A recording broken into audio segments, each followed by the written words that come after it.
Akala ko dati, ang kasalanan lang ay yung hindi pagsunod kay Lord. Pero kasalanan din pala yung pagsunod pero sa maling paraan. Number one, late na pagsunod. Yan, guilty ako dyan. Na dapat pala tayo, kapag inutusan tayo ni Lord ngayon mismo dapat susunod tayo. Hindi natin pwedeng sabihin na kay Lord na, pwede ba Lord, bukas na lang, sa isang araw, next week, next month, next year, next decade. Delikado pala yon. Kapag inutusan ka ni Lord, ora mismo, dapat sumunod ka. Ang best example dyan ay yung batang tumatawid na pag sinabi ng Lord na huminto ka, dapat stop ka na agad. Malay mo, may parating palang bus. Kung hindi ka sumunod agad, possible na tamaan ka nung bus. Kaya pag sinabi ni Lord na stop, dun din mismo, stop ka na. Kasi yung late na pagsunod, delikado yon. Pangalawa, kulang sa pagsunod. Yan, delikado rin. Ako rin, guilty dyan. Minsan, ang minamahal natin, ang utos ni Lord, mahalin mo yung kaibigan mo, mahalin mo yung enemy. Tayo, minsan, ang ginagawa natin kulang. Yung gusto nating mahalin, yun lang yung mamahalin natin. Kapag gano'n din sa nanay natin, pag pinabili tayo minsan ng suka at saka toyo, minsan binibili natin, suka lang. Hindi pwede yung kulang. Dapat kung ano yung inutos, yun mismo yung susundin mo. Kung dalawa, tatlo, apat, yun mismo, dapat walang kulang na pagsunod. Pangatlo, natatakot kang sumunod. Gaya nung pagsunod ni Peter nung siya ay nasa bangka. Sabi ni Lord, halika Peter. Pero si Peter sumunod, pero siya ay natakot. Kaya nangyari, napahamak siya, lumubog siya dun sa tubig. Takot tayo na sumunod kay Lord dahil baka something na magkaroon tayo. Hindi, delikado po yon. Dapat pag sumunod tayo, buong buo at buong buo nating ibibigay kay Lord yung mga possible na mangyari. Kaya dapat huwag kang matatakot na sumunod. Sobrang pagsunod. Yan, kala natin, di ba? Uy, sobra na nga, eh di mas okay to. Pero delikado pala yan. Dapat kapag sinabi ni Lord na hanggang dun ka lang, huwag ka nang susobra. Malay mo, di ba? Pang isa pang step ang ginawa mo, malay mo, bangin na pala yun. Di ba? Di, nahulog ka.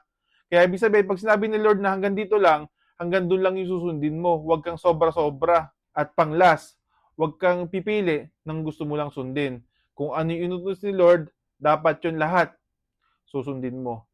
Yan ang napansin ko kay Joseph na asawa ni Maria, na lahat ng yan ang nangyari, sinunod niya. Kahit isa dyan ay hindi niya nasunod sa mga bagay-bagay na pagsunod na yan, ay possible na baka mapatay yung bata.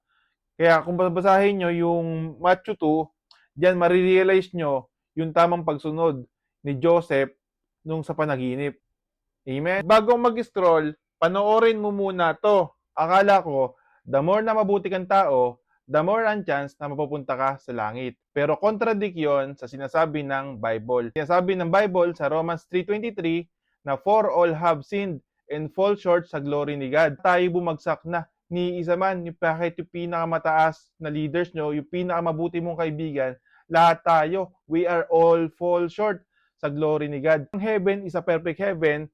There's a perfect God doon. Mangyayari sa heaven, kapag napasukan ng unperfect people yon, madudungis na rin yung heaven, magiging unperfect na rin siya. Kaya lahat tayo bagsak. Kahit pa gaano kadami yung kabutihan na nagawa mo, kapag ikaw ay nagkamali lang kahit konti, kahit 1% lang, hindi ka na maaabot sa glory ni God. Lahat tayo bagsak. Pinakamasakit pa doon, sa Romans 6:23, may nakalagay na, for the wages of sin is death. Ang kabayaran sa kasalanan, kamatayan.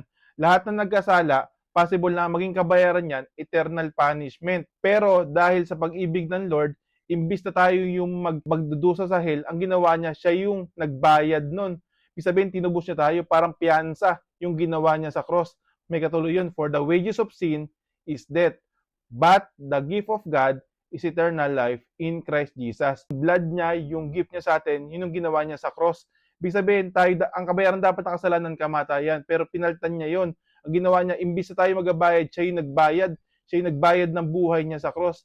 Kaya ang gagawin mo na lang, kapatid, yung gift ni God, kailangan mo siya tanggapin. Tinanggap mo si Jesus Christ as your personal Lord and Savior, tinanggap mo siya sa buong puso mo, buong isip, buong kaluluwa, at buong lakas, you will be saved, hindi yung kabutihan mo. Kasi binayaran niya yun. Kaya kung tatanungin ka, kapatid, do you want to accept Jesus as your personal Lord and Savior? Kung oo, aminin mo na ikaw ay nagkasala at kailangan mo siya.